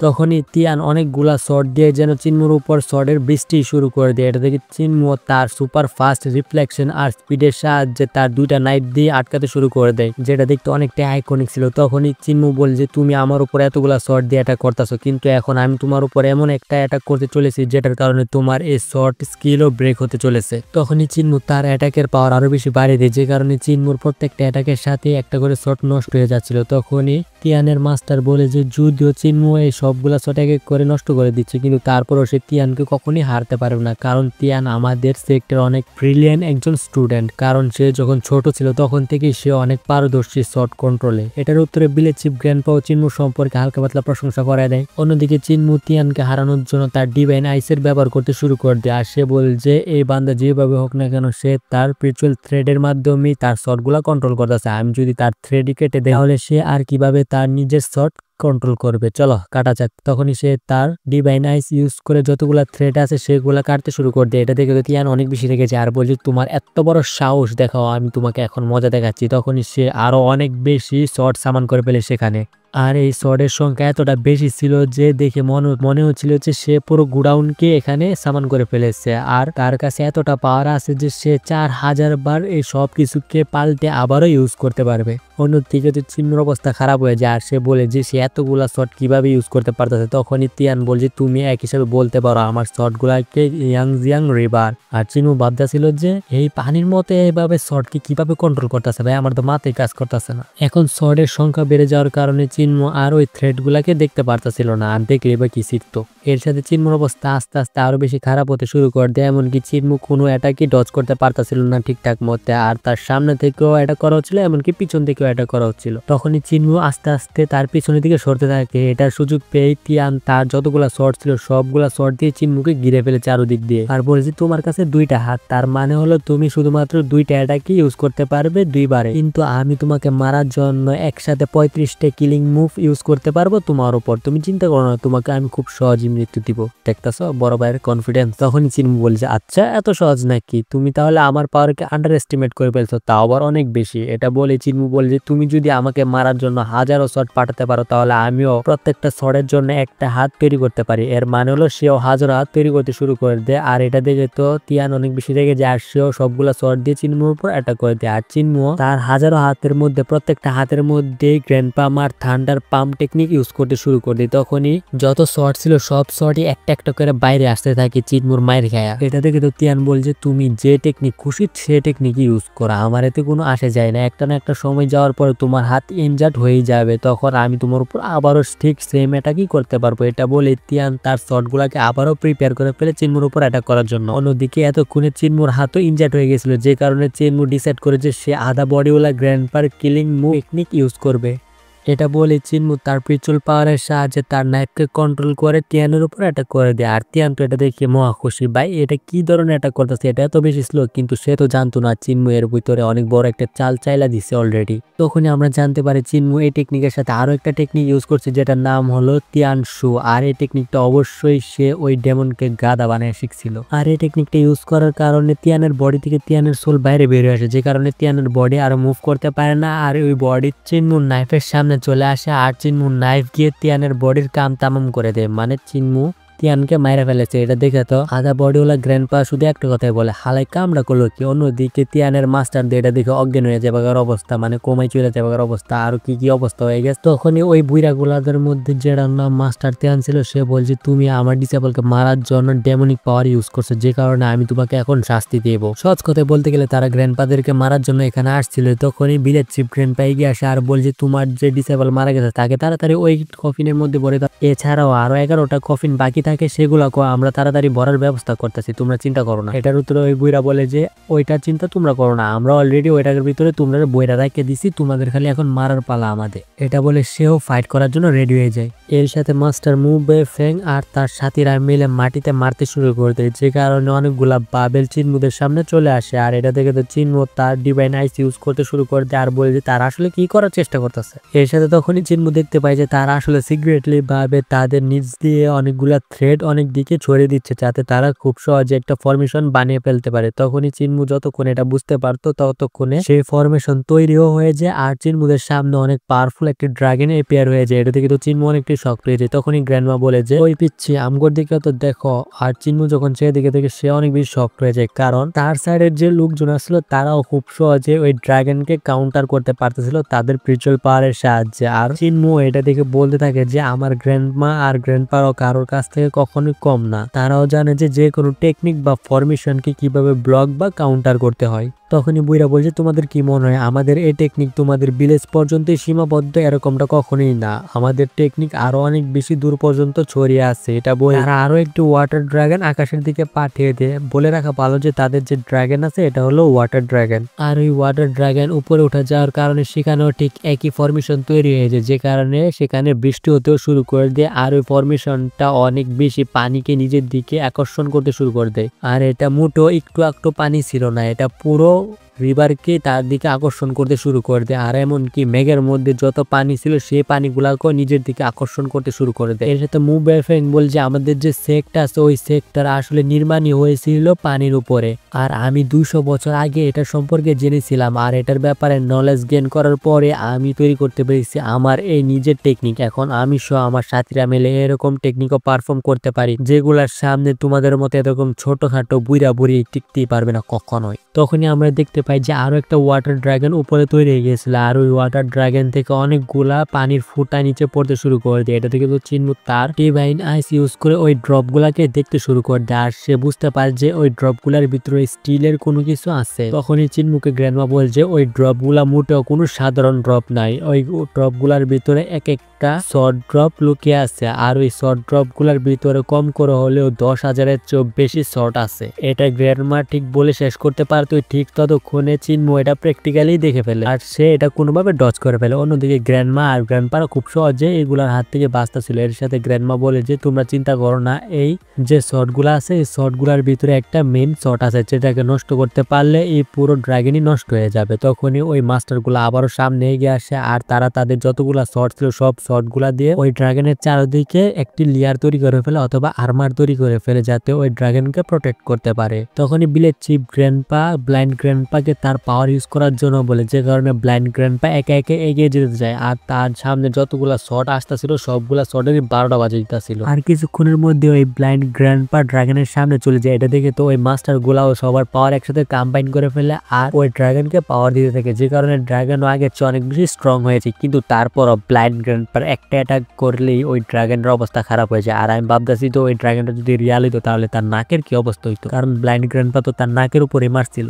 অন্যদিকে ওই মাস্টার গুলা ওই ড্রাগনের উপর থেকে নিচে পড়তে শুরু করে দেয়। হ্যাঁ, এটা অবভিয়াসলি যে ওরা হয়ে গেছিল। তখনই মাস্টার মুভে ফ্যাং সে অনেক বেশি দেখেছিল, আর সে অনেক পাওয়ারফুল একটি অ্যাটাক করে দেয় ব্লাইন্ড গ্র্যান্ডপার উপর। এটা থেকে ব্লাইন্ড গ্র্যান্ডপা তার উপর কাউন্টার অ্যাটাক করে দেয়, কিন্তু কিছুক্ষণের জন্য বোঝা যাচ্ছিল না যে আসলে অ্যাটাকটা হয়েছে কার উপর, কারণ তাদের দুজনের মধ্যে কারোর উপরই কোনো প্রতিক্রিয়া দেখা যাচ্ছিল না। তখনই আমরা দেখতে পাই যে মাস্টার মুভে ফ্যাং ব্লিডিং করতে শুরু করে দেয়, আর সে অনেক ব্যথার সাথে নিচে বসে যায়। তখনই সে বুঝে যায় যে ব্লাইন্ড গ্র্যান্ডপা আসলে কে। এর সাথে সে বলে যে আমি তোমাকে চিনি, তুমি তো সেই না, আমি জানতাম না যে তোমার সাথে আমার এইভাবে কখনো দেখা হতে পারে। পুরোনো যুগে তো আমি তোমার সাথে ফাইট করতে চাইতাম, এটা আমার কাছে স্বপ্ন ছিল, কিন্তু আজকে সেটা পূরণ হয়ে গেল। আমাদের এই সেক্টরের যে টেকনিকটা আমি তোমার উপর ইউজ করেছিলাম সেটা আমাদের সেক্টর অনেক পাওয়ারফুল একটি টেকনিক, কিন্তু তোমার স্কিলের সামনে এটা তুচ্ছ।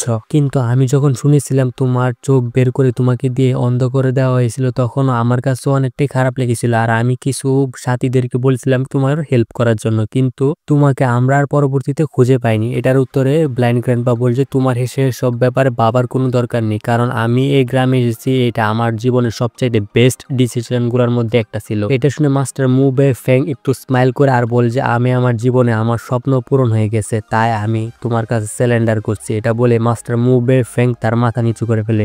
হালাই মরার আগে পুরো সিমটাকে ইমোশনাল বানিয়ে দিয়ে গেল। এর সাথে এখানে যতগুলা মাস্টার ছিল সবগুলার কিচ্ছা এখানেই শেষ হয়ে যায়, আর তাদেরকে প্রত্যেকটা কফিনের ভিতরে ঢুকায়া নদীর মধ্যে ছেড়ে দেওয়া হয়। তখনই গ্র্যান্ডপা টুজি বলে যে আমার মনে হয় না তাদের সেক্ট আর সার্ভাইভ করতে পারবে সাউথিয়ান জিনজিয়ানদের মধ্যে, কারণ তাদের অনেকগুলো মাস্টারকে আমরা মেরে ফেলেছি, তাই তাদের কাছে আর কোনো পাওয়ার নেই। আর আমার মনে হয় তাদেরকে এখন সাউথিয়ান জিনজিয়ান থেকে বেরো করে দেওয়া হয়েছে।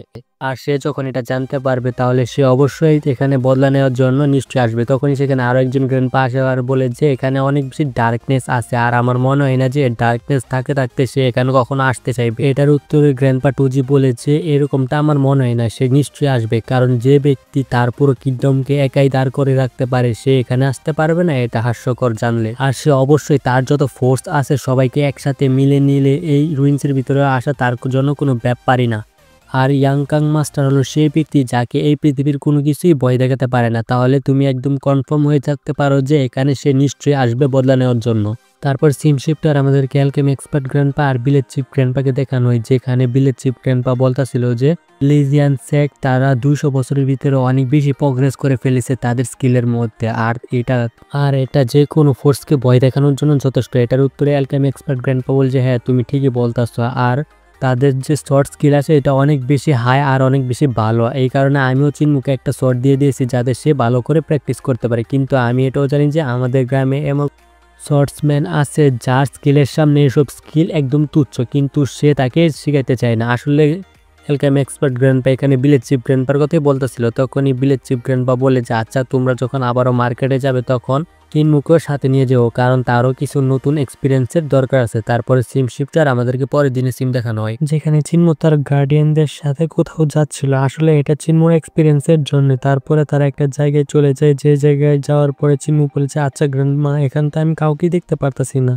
আসলে এখানকার সবাই গেল কোথায়? এটার উত্তরে গ্র্যান্ডমা বলছে তুমি চিন্তা করো না, সামনে এগিয়ে যেতে থাকো, তুমি আস্তে আস্তে সকল প্রশ্নের উত্তর নিজে থেকেই পেয়ে যাবে।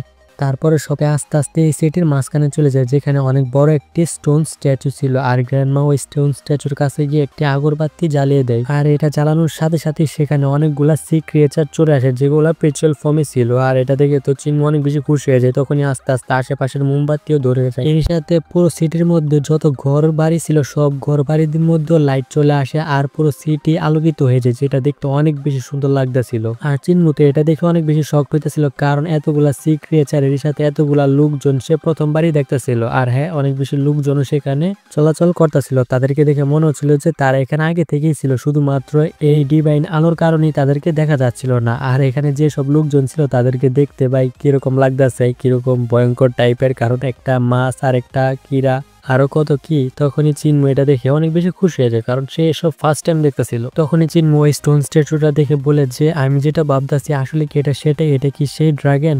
এটা কনফার্ম করার জন্য চিনমু তার ডিভাইন আইসের ইউজ করে, আর সে দেখে যে আসলে সেটা সেই ড্রাগন। আর সে তখন এটা থেকে বলছে আচ্ছা তাহলে এটা যদি সেই ড্রাগন হয় তাহলে এখানকার সমুদ্রের কি হয়েছে? তাহলে এটার উত্তরে গ্র্যান্ডমা বলছে এখানে সমুদ্র ছিল, কিন্তু ডার্কনেস আসার পরে এখানকার সমুদ্র শুকিয়ে গেছে, কিন্তু এই সমুদ্রের যে সব লিভিং ক্রিয়েচার ছিল সবগুলা লিভিং ক্রিয়েচারই এখানে চলে আসছে থাকার জন্য। আর হ্যাঁ তারা সবাই এই গডদের পাওয়ারের কারণে এখনো পর্যন্ত জীবিত আছে, আর তাদেরকে সবাইকে একসাথে বলা হয় ফিশ পিপল। তখনই চিনমু তার গ্র্যান্ডমাকে জিজ্ঞেস করে যে আমাদের গ্রামের লোকেরা এখানে আসার পরে কি বিজনেস করে? এটার উত্তরে একজন গ্র্যান্ডপা তাকে অনেকগুলো স্ক্রল ধরিয়ে দেয় আর বলছে তুমি তাড়াতাড়ি করে ওই রিং এর আশেপাশে এগুলো লাগিয়ে দাও। আর চিনমু ঠিক সেরকম কাজই করে, আর সেও আশেপাশে লাগিয়ে দেয় সবগুলো স্ক্রল। তখনই সে জানতে পারে যে এখানে আসলে তারা ফাইট করবে। তো আপনারা হয়তো বুঝেই গেছেন এখানে তারা গ্যামলিং করে টাকা আর্ন করে। আর এর সাথে আমাদের আজকের এপিসোড এখানেই শেষ হয়ে যায়।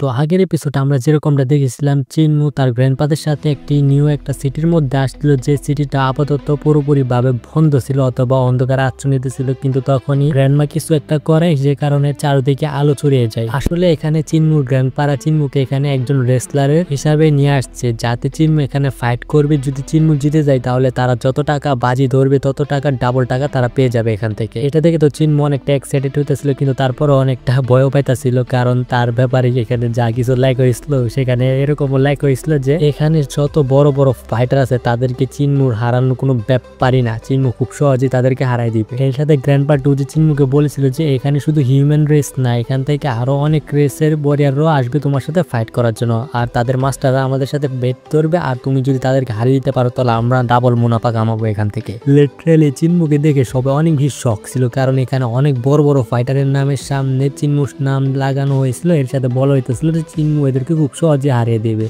এখন এসব দেখে তো আশেপাশের অনেকেই রেগে যায়, কারণ চিনমুর মতো একটা ছেলে নাকি এত বড় বড় ফাইটারদেরকে চ্যালেঞ্জ দিয়ে বসেছে আর তাদেরকে নাকি খুব সহজে হারিয়ে দিতে পারবে। এখন এতটুকু যখন ডিপ গ্র্যান্ডপার মন ভরেনি তখন সেখানে আরো কিছু সে হেডলাইন লিখে দেয়, যেটা দেখে সবাই আরো বেশি রেগে যায়। আর তারা বলতে গেছে, শুনো পিচ্ছি, তোমার এত বেশি অহংকার করা ভালো না। যেসব ফাইটারের কথা তুমি লিখেছো এখানে, সেসব ফাইটারের মধ্যে যদি একজন ফাইটারও চলে আসে তাহলে তোমার মায়েরা তোমার ভর্তা বানায় আচার বানায় বিক্রি করে দিব।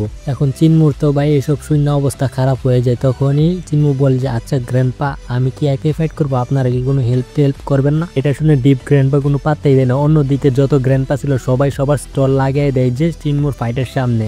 আর চিনমুর সামনে তো আধা বডিওয়ালা গ্র্যান্ডপা আর আরেকজন গ্র্যান্ডপা তো ডাইরেক্ট স্টল খুলে বসেছে, যেখানে আধা বডিওয়ালা গ্র্যান্ডপা তার স্পিয়ার নাইফ বিক্রি করতেছিল। যেখানে আধা বডিওয়ালা গ্র্যান্ডপা বলতেছিল যে তার যে নাইফ আছে এই নাইফের পাওয়ার হলো এতটা বেশি যে সে পাথরকেও মাখনের মতো কেটে দেবে। অন্যদিকে গ্র্যান্ডমা গিয়ে ডিপ গ্র্যান্ডপার কান ধরে টেনে বলছে, এই গাদা তুমি এটা কি লেখছো?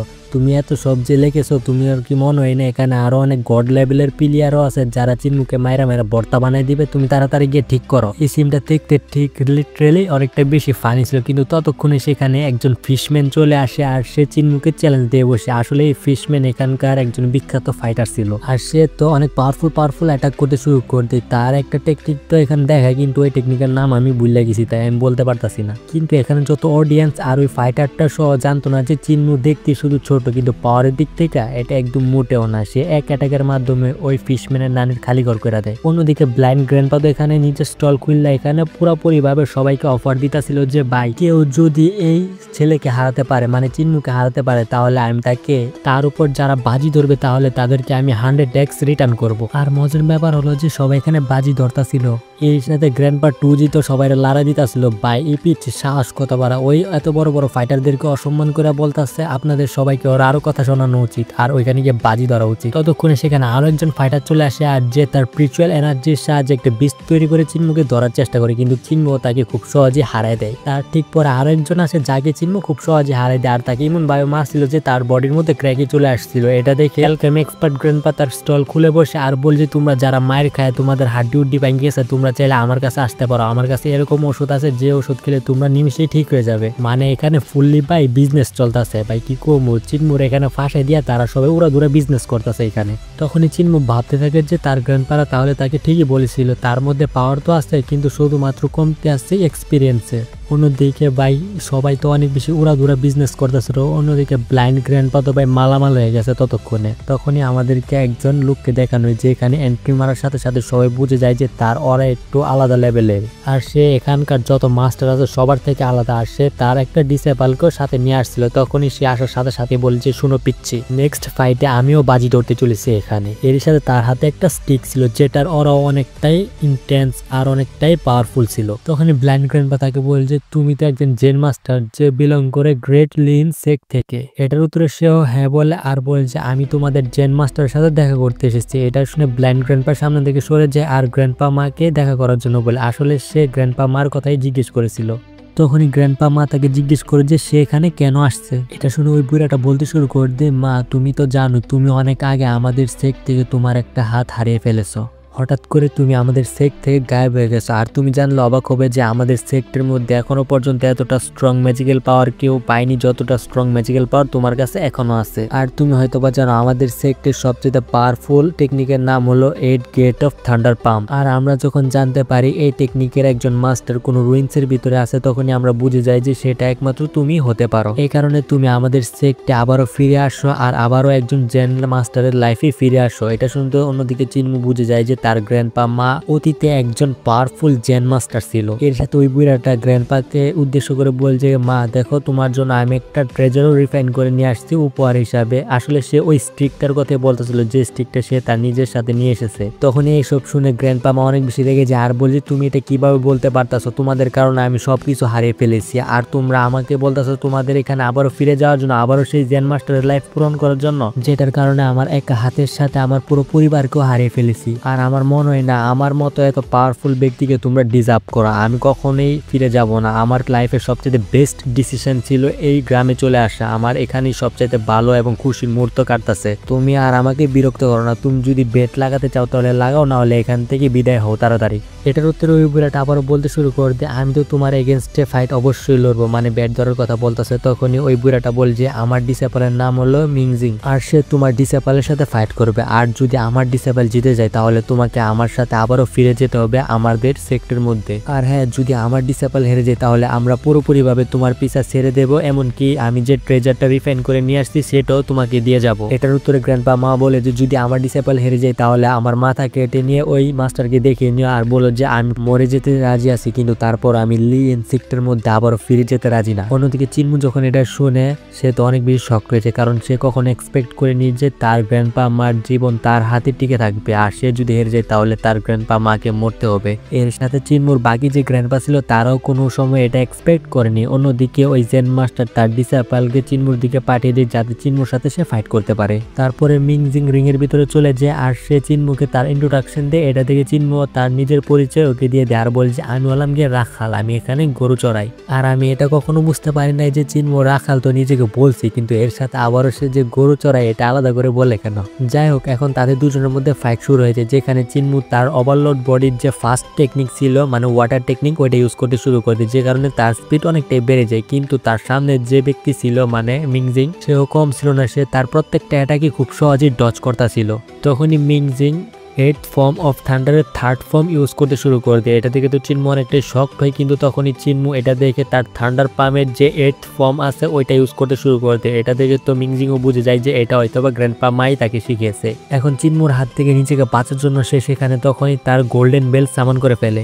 অবভিয়াসলি চিনমুর অ্যাটাক ওই গোল্ডেন বেলের কিছুই করতে পারে না। অন্যদিকে মিংজিং এর মাস্টার গ্র্যান্ডপা মাকে বলতে শুরু করে দেয় যে আমি জানতাম আগে থেকে তোমার ডিসেবল কখনোই আমার ডিসেবলকে হারাতে পারবে না, কারণ তোমার ডিসেবল এতটা ট্যালেন্টেড না যে আমার ডিসেবলকে সে হারাতে পারবে। আমার ডিসেবল তার বডির সারফেসের উপর কাল্টিভেশন করতে পারে, যেটাকে বলা হয় ডিলাই, আর যারা জেনকে কাল্টিভেশন করে তাদেরকে বলা হয় জেনলাই। আর আমি যেরকমটা দেখতে পারতাছি তোমার ডিসেবল শুধু ডিলাই কাল্টিভেট করতে পারে আর আমার ডিসেবল কিন্তু দুইটাই কাল্টিভেট করতে পারে। তখনই গ্র্যান্ডপা মা এটা শুনে বলেছে, হ্যাঁ তোমার ডিসেবল অনেক ছোটবেলা থেকেই কাল্টিভেট করতেছে, যেটা দেখে আমার মনে হচ্ছে যে তোমার ডিসেবলের হার্টও এতটা বেশি পিওর হয়ে গেছে যে যতটা পিওর একটা সময় আমার ছিল। অন্যদিকে চিনমুর মাথায় এরকম কিছুই ঢুকতেছিল না যে চিনমুর গ্র্যান্ডপা তার সম্পর্কে এসব কি বলতেছে আর কি জেনলাই ড্যানলাই বলতেছে।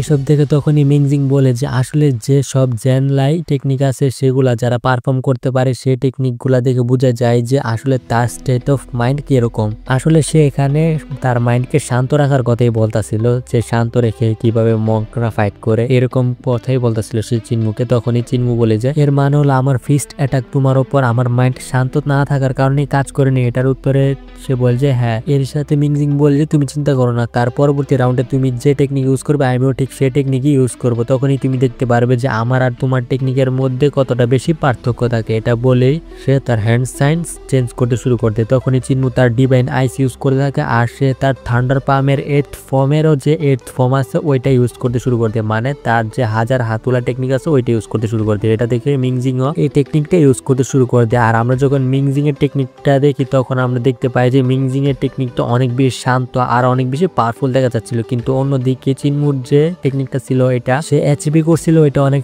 রাগের সাথে। এর সাথে মিংজিংও বলছে তোমার টেকনিকের মধ্যে অনেক বেশি রাগ আছে যে কারণে তুমি আমার সাথে কখনই পারবে না। সে চিনমুকে হালকা নিন্দা ছিল, মূল কথা হলো এটা। তখনই তারা এর সাথে একে অপর উপর অ্যাটাক করে দেয় আর তাদের যে 1000 হ্যান্ড আছে ওই হ্যান্ড গুলাও একে অপরের সাথে মারামারি কাটাকাটি শুরু করে দেয়। এখন যেহেতু চিন্মুর মাইন্ড অনেকটাই অশান্ত আর রাগে ভরা ছিল, যে কারণে সে কোনোভাবেই মিংজিংকে হারাতে পারতেছিল না। অন্যদিকে মিংজিং এর টেকনিক অনেকটাই শান্ত ছিল, যে কারণে সে চিন্মুকে খুব সহজে হারিয়ে দেয় প্রথমবারের মতো। আর এটা দেখে তো চিন্মু নিজে অনেকটাই শক ছিল, আর সে বলছে আমি কিভাবে হেরে যাচ্ছি। তখনই মিংজিং একটু ক্লিয়ার করে বলছে তোমার মাইন্ড অনেক বেশি অশান্ত আর অনেক বেশি রাগ ভরে আছে তোমার মধ্যে, যে কারণে তোমার আর আমার টেকনিকের মধ্যে এত বেশি বড় পার্থক্য, আর তুমি আমাকে কখনোই হারাতে পারবে না। এটা শুনে চিন্মু ভাবতে থাকে যে সে তো কখনো তার কোনো মাইন্ড টেকনিককে শিখেইনি, তাহলে চিন্মু তাকে কিভাবে হারাবে। অন্যদিকে মিংজিং এর মাস্টার তো তার প্রশংসা করতে করতে বইরা ফেলতেছিল। তখনই মিংজিং তার যে জেন লেভেল আছে ওইটা অ্যাক্টিভেট করে ফেলে, যে কারণে তার চারদিকে একটি জেন মূর্তি উপস্থিত হয়েছে, যেটা দেখে সবাই অনেক বেশি শক হয়ে যায় আর ভাবে যে এই জেন মূর্তি তো অনেক পাওয়ারফুল কাল্টিভেটরের কাছেই থাকে, আর এটা আসলে একজন জেন মাস্টারের জন্য অনেক বড় একটি অ্যাচিভমেন্ট। এটা দেখে সবাই তাকে গ্রিট করতে শুরু করে দেয়। তখনই চিন্মু ভাবতে থাকে যে সবারই দুর্বলতা থাকে, তার হলে এরও দুর্বলতা থাকতে পারে, আর আমি সেগুলা বের করে তাকে হারাতে পারবো। এটা ভেবে চিন্মু তার ডিভাইন আইস ইউজ করে ওই উইক স্পট গুলা দেখে ফেলে মিংজিং এর, যেটা থেকে তো চিন্মু বলতে থাকে যে তুমি কি আসলে শিওর যে তোমার মনের মধ্যে একজন জেন মাস্টার আছে, আর তুমি একজন জেন মাস্টার, তুমি হতে পারো জেন মাস্টার, কিন্তু তোমার মনের মধ্যে জেন মাস্টার আছে কি, এটা তুমি বিশ্বাস করো? এটার উত্তরে মিংজিং বলছে হ্যাঁ, আমার মনের মধ্যে একজন জেন মাস্টার আছে, আর এটা সবার মনের মধ্যেই থাকে, এমনকি তোমার মনের মধ্যে একজন জেন মাস্টার আছে। এটা শুনে চিন্মু পাগলের মতো হাসতে শুরু করতে, আর লিটারেলি চিন্মুর যে হাসিটা ছিল এটা আমার কাছে একদমই অনেক বেশি ক্রেজি লাগতেছিল এখন। তখনই চিন্মু ব্লাইন্ড গ্র্যান্ডপা যা কিছু শিখেছিল ওই দিন রাত্রে সেগুলো বলতে শুরু করে দেয়, আর বলে যে আমি কোনো জেন মাস্টার টেন মাস্টার আর কোনো গডদের মানি না, আমি নিজেই গড, আর আমি কারোর কাছে মাথা নিচু করবো না। আর হ্যাঁ, এটা কেউ সিরিয়াসলি নেবেন না, এটা শুধু সিরিজের কথা বলতেছে, সিরিজের মধ্যে যে গডগুলো আছে এইগুলো গড নেই, এগুলো হলো ছাগল। তখনই চিন্মু তার এনার্জি আবারও অ্যাক্টিভেট করে ফেলে, কিন্তু এবারের যে এনার্জি ছিল চিন্মু সেটা অনেকটাই টেরিফাইং ছিল। তখনই চিন্মু আবারও লিন ফর্মের ফর্ম ইউজ করতে শুরু করে দেয়, আর এবারের যে ফর্মটা ছিল সেটা অনেক বেশি পাওয়ারফুল ছিল, আর চিন্মুর এনার্জি অনেকটাই টেরিফাইং থাকার কারণে এই টেকনিকটা নেক্সট লেভেলে চলে যায়, যেটা তো মিংজিং কোনোভাবে কাউন্টার করতে পারতেছিল না, এমনকি সে তো চিন্মুর সাথে ফাইটই করতে পারতেছিল না এখনকার জন্য। আর চিন্মু আবার বলে যে আমি একজন গডের সাথে সাথে আমি একজন ডেভিল। এটা বলে চিন্মু দুইটা পাওয়ার একসাথে ইউজ করতে শুরু করে, তখনই সে আবারও জেন পাওয়ারও এর সাথে মিলে দেয়, তার মানে হলো সে ডিভাইন, ডেমনিক আর এমনকি জেন পাওয়ারও ইউজ করতে পারতেছিল। তখনই সে একটি টেকনিক ইউজ করে, যে টেকনিকটা সে ওই ডেমনকে গাধা বানায় শিখছিল, আর এটা দেখে তো মিংজিং সহ তার মাস্টার অনেক বেশি শক পেয়েছে। তখনই চিন্মু তার উপর অনেক পাওয়ারফুল একটি অ্যাটাক করে দেয়, যেটা দেখে চিন্মুর সামনে সে আবারও ওই গোল্ডেন বেল্টটা রেখে দেয়, যাতে সে আবারও নিজেরকে প্রোটেক্ট করতে পারে। কিন্তু এবার তো চিন্মু জানতো যে মিংজিং এর আসলে উইক পয়েন্টটা কোনটা, যেটা দেখে চিন্মু ওই উইক পয়েন্ট গুলার উপরে অ্যাটাক করে, যে কারণে তার বেল্টটাও খুব সহজে ভেঙে যায় আর মিংজিংকে খুব সহজে হারিয়ে দেয়। তখনই এসব দেখে ওই বুড়াটা আবার বলতে শুরু করতে, তুমি তো একজন জেন মাস্টারের মতো জেন পাওয়ার ইউজ করতে শুরু করে দিয়েছো, এর সাথে ম্যাজিক্যাল পাওয়ার ইউজ করতে শুরু করে দিয়েছো, তুমি তো আসলে এক্সট্রা অর্ডিনারি, তুমি তো কি বলবো, তোমার তো এটা অনেক বড় অ্যাচিভমেন্ট তোমার জন্য এটা। তখনই চিন্মু বল যে ম্যাজিক্যাল কাল্টিভেটর আর জেন কাল্টিভেটর এটা তোমরা আলাদা করেছো, আমি কখনো এটা ভাবি না যে আমি ম্যাজিক্যাল কাল্টিভেটর অথবা আমি জেন কাল্টিভেটর, আমি শুধু এটা ভাবি যে আমি নিজেকে যে টেকনিকের সাথে প্রোটেক্ট করতে পারবো আর অন্যদেরকে প্রোটেক্ট করতে পারবো, আমি সেই টেকনিকটা শিখবই। তখনই মিংজিং চিন্মুকে গ্রিট করে আর বল যে তুমি আমাকে যে সব প্রশ্নের উত্তর দিয়েছো সেই সবের জন্য তোমাকে আমি ধন্যবাদ জানাচ্ছি। তখনই মিংজিং এর মাস্টার বল যে সবার কাছ থেকে সব জ্ঞান নেওয়া উচিত নয়, ভাই দেখতেছো এখনো পর্যন্ত এর মাথা জাগাত আসেনি। তখনই ওই বুড়াটা বলছে আচ্ছা ঠিক আছে, এখন যে ট্রেজার টাইম দেওয়ার ওয়াদা করেছিলাম সেটা তুমি এখন রেখে দাও, কিন্তু তারপর আমি বলতে চাই যে আমাদের যে লি ইনসেক্ট থাকবে ওইটা কিন্তু তোমার অপেক্ষায় সারা জীবন বসে থাকবে। এটা বলে ওই জেন মাস্টার তার ডিসেবলকে নিয়ে এখান থেকে যেতে শুরু করে দেয়। এটা দেখে তখন আধা বডিওয়ালা গ্র্যান্ডপা বলছে তুমি যদি কখনো আমার সাথে ফাইট করতে আসো তাহলে চলে এসো, আমিও তোমাকে ছাড়বো না। তখনই অ্যালকেমি এক্সপার্ট গ্র্যান্ডপা বলে যে তুমি যদি আবারও এদিকে ফিরে আসার চেষ্টা করো তাহলে আমি তোমাকে পয়জন দিয়ে মেরে ফেলবো, যে কারণে তুমি আর কখনই গ্র্যান্ডপা মাকে বিরক্ত করার জন্য এখানে আসতে পারবে না। তখন সে এটা কোনো রিয়াকশনই দেয় না আর এখান থেকে যেতে শুরু করে দেয়। তখনই সেখানে চিন্মু আসে আর বলছে গ্র্যান্ডপা মা আমার মনে হয় না যে তারা তোমাকে বিরক্ত করা বন্ধ করবে, তাই আমার মনে হয় তাদেরকে আজকে আমাদের এখানেই শেষ করে দেওয়া উচিত, যাতে তোমাকে আর তারা বিরক্ত করতে এখানে না আসতে পারে। এটা শুনে তো ওই জেন মাস্টার ভয় পেয়ে যায় আর সে তার ডিসেবলকে নিয়ে এখান থেকে পালিয়ে যায়। এটা থেকে সবাই সেখানে হাসতে শুরু করে দেয়। তখনই গ্র্যান্ডপা মা চিন্মুকে ওই ট্রেজারটা ধরিয়ে দিয়ে বলে যে নাও এই ট্রেজারটা আজ থেকে তোমার চিন্মু, তুমি এটা তোমার ট্যালেন্টের কারণে তুমি এটা অ্যাচিভ করতে পেরেছো, আর এই ট্রেজারটা কিন্তু অনেক বেশি ভালো। আর এই ট্রেজারটা বানানো হয়েছে যে সেই সকল জিনিসকে নষ্ট করার জন্য, যে সকল জিনিস তোমার মাইন্ডকে ডিস্টার্ব করে। আর এই একটা ট্রেজারের ভ্যালু হলো একটা লি ইনসেক্টের সমান। আর তুমি তো এটা বুঝতে পারতাছো যে তার মানে এই ট্রেজারটা কতটা বেশি রিয়ার। তারপর সিম শিফটার আর আমাদেরকে এই সিটির বাইরের সিম দেখানো হয়, যেখানে অনেক লোকজন ছিল, কিন্তু এই সব লোকজনের ভিতরেও একজন লোক এরকম ছিল যে তার প্রেগনেন্ট ওয়াইফের ডেলিভারি করানোর জন্য একজন ওল্ড লেডিকে খুঁজতে শুরু করে দেয়, কিন্তু কেউই রাজি হচ্ছিল না তার সাথে যাওয়ার জন্য, কারণ কিছুক্ষণের মধ্যে এখানে অন্ধকার হতে চলেছে, যে কারণে চারদিকে ডার্কনেস ছড়িয়ে যাবে। এর সাথে ওই লোকটাকে তো একজন এরকমও বলে যে এখানে তো কিছুদিন পর পরে অনেকে মারা যেতে থাকে, তার ওয়াইফ মারা গেলেই বা কি আর তার বাচ্চার জন্ম না নিলেই বা, কিন্তু তারপর ওই লোকটা হার মানে না, সে তার ওয়াইফ আর তার বাচ্চাকে বাঁচানোর জন্য পুরোপুরি চেষ্টা করতেছিল, আর হাজবেন্ড হয়তো তার মতো। তখনই সেখানে চিনমু আর তার গ্র্যান্ডমা চলে আসে, আর এখানে আসার সাথে সাথে চিনমু সহ তার গ্র্যান্ডমা রাজি হয়ে যায় যে ওই লোকের ওয়াইফের ডেলিভারি করানোর জন্য। এটা দেখে সে অনেক বেশি খুশি হয়ে যায়, কিন্তু আমাদের আজকের এপিসোড এখানেই শেষ হয়ে যায়।